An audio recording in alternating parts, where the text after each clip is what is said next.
Science कहती है कि तुम एक एक्सीडेंट हो। किसी ने तुम्हें प्लान नहीं किया, किसी ने तुम्हें चाहा नहीं, तुम बस एक केमिकल का एक रैंडम कॉम्बिनेशन हो।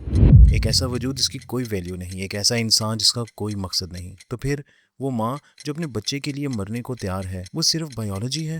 वो बाप जो सारी जिंदगी टूट कर मेहनत करता है, सिर्फ जीन्स का गेम है? वो बच्चा जो पहली बार बोलना सीखता है, सिर्फ एवोल्यूशन का एक्सपेरिमेंट है? वो मोहब्बत जो तुम महसूस करते हैं, वो सिर्फ हार्मोन्स हैं? हर वो इंसान जो किसी के लिए जिया, हर वो माँ जिसने अपनी नींद कुर्बान की, हर वो बाप जिसने अपने ख्वाब तोड़ दिए, क्या ये सब सिर्फ एक बायोलॉजिकल प्रोसेस था? फिर तुम्हारी जिंदगी की कोई वैल्यू नहीं, फिर तुम्हारा दर्द मीनिंगलेस है, फिर तुम्हारी कुर्बानियां एक झूठ है, फिर बस तुम एक इवॉल्व एनिमल हो।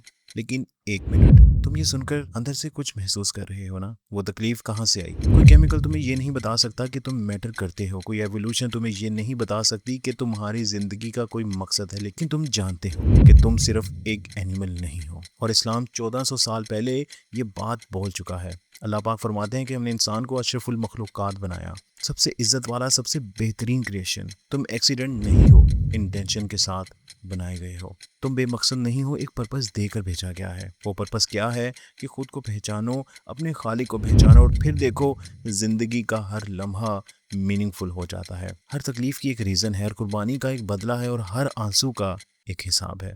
तुम एक्सीडेंट नहीं हो, तुम अल्लाह की सबसे बेहतरीन क्रिएशन हो।